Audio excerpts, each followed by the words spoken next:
Кішкентай кезінде ұят болады деген сөзді көп естіген бала қазір бойдақ шал. Нұр Сұлтан қаласында карантин. Жолсыздарда қонақ шақсақ келмейді. Сол себептен біз өзіміз келдік. Кімге келдік? Айман. Дастан Оразбеков келдік. Бастаймыз.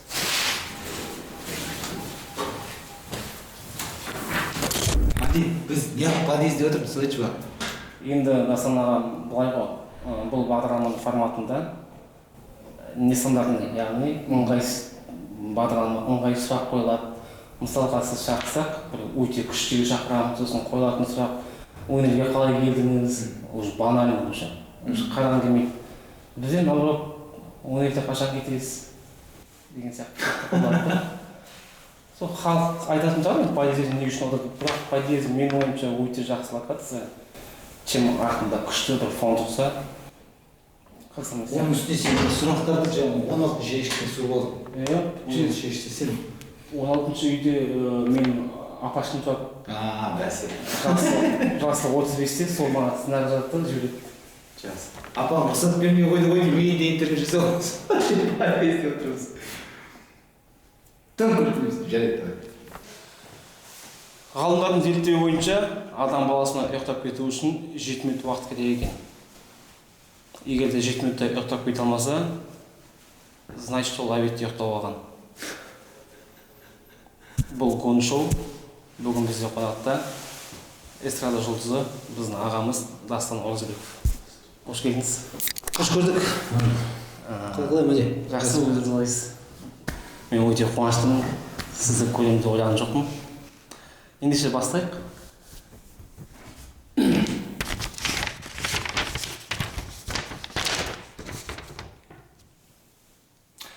Мен бала кезінен орда тобын, фана тобын, ол кезде телевизордан көрсетеді, клиптерді еліктейтін едік. Сіз өте жақсы білесіз. Оны бәрі мойындайды. Неге ән айтпайсыз?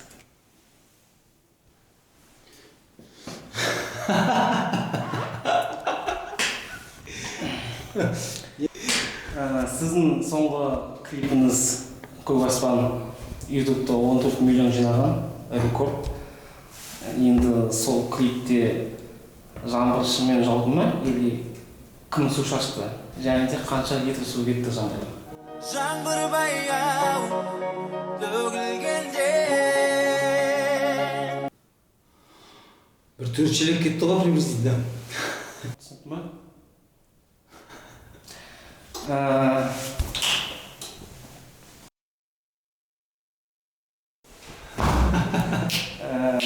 Сіз ән айтқан кезде мойныңыздан тамыр шықты ғой. Сол тамыр өзіңіздікі ма? Негізі ол тамыр мынау маңдайдан шығады ғой, самай жақтан. Соны қатты көрінгеннен кейін тамағыма салып қойдым, өзімдікі ғой. Күшті екен. Ол үшін бірдеңе жеу керек пе екен? Ол үшін жыртылып ән айту керек. Дұрыс. Қазақстанда қай әншімен дуэт айтқыңыз келеді? Қазақстанда қазір көптеген әншілермен, енді көптеген әншілерден ұсыныс келіп жатыр, көбісі жас әншілер. Бірақ енді нақты өзім қазір Марселмен дуэт жаздық. Жанынан деген әнге. Жоспарда Айримен дуэт жасам деген Ойыңыз бар.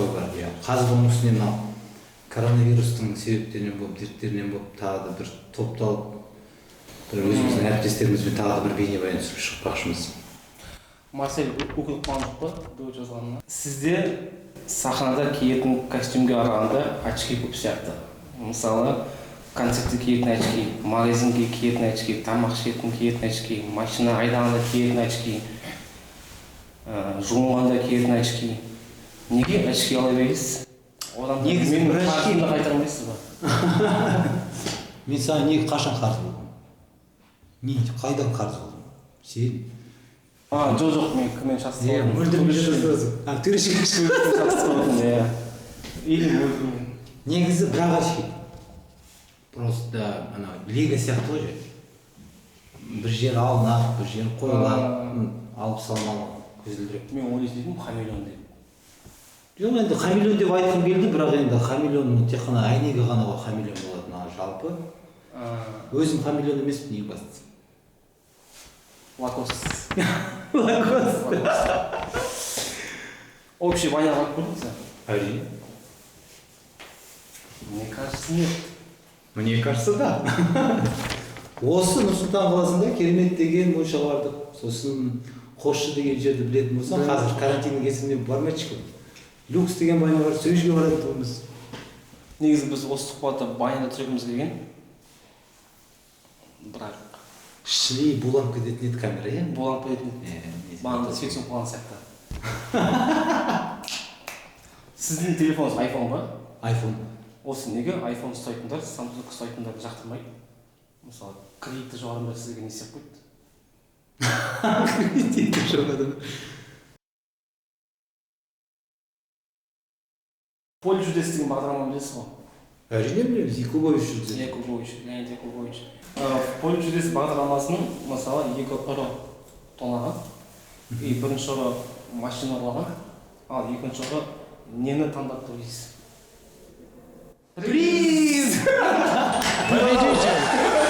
Угадал сразу. Неге осы любой кинода полиция кешігіп келеді? Не ғой олар? Қазақтар ғой бәрі.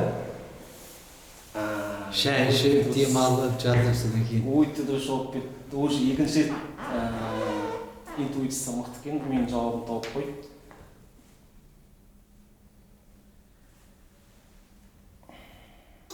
Сіз болашақта ата боласыз. Әрине, Алла қаласа. Сол кезде сізден бата сұраған кезде сіз шляпамен отырып бата бересіз бе?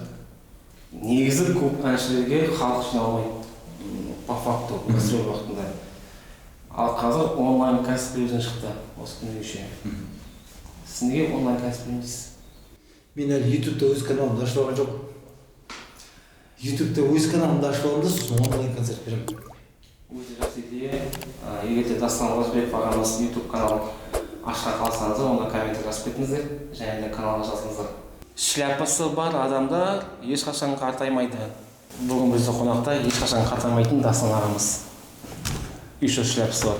Көк аспан клипінде сіз деген мотоцикл мінгендіңіз ғой? Сіздің артыңыздан терминатордағы балқып кететін сары жігіт қуса.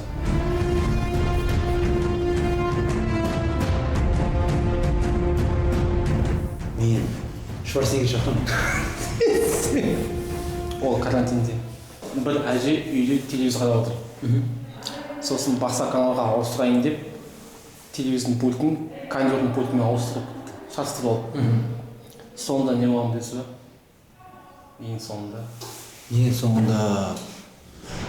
Ең соңында әже де бана каналда қатып қалды. Жақсы көндір екен. Еще баласы балконда тоже. Мына ыңғай сұраққа кешірім сұраймын, бірақ туалетте сіз қанша уақыт боласыз? Егер де телефонсыз, без телефона. Рахмет. Ерболат Беделхан деген сіздің әріптесіңіз, яғни бір топта болдыңыз. Әріптес, бауыр кәдімгідей. Бауырыңыз 91 деген топ құрды. Неге сіз 92 деген топ құрмайсыз? Біз өйткені болды ма? Пожалуйста. Неге 92 деген топ құрмайсыз? Өйткені Қазақстан 91-ші жылы өзінің тәуелсіздігін алды. 92 жылы емес. Сондықтан да 92 деген топты құру ешқандай логикасы жоқ. Сіз орда тобынан шығып кетті деді. Өсекшілер. Өсекші. Бірақ мен өсекке сенемін сізше. Жақсы. Өтініш. Достар, бүгін бізде болған Дастан Оразбеков ағамыз. Келгеніңізге көп рахмет. Яғни сізге келгеніңізге көп рахмет. Жейтін бетін алып шықпайсыз ба? Ладно. Орныңызда кезде кел. Мындай қоғамдай сұрақтарды қоймасайшы.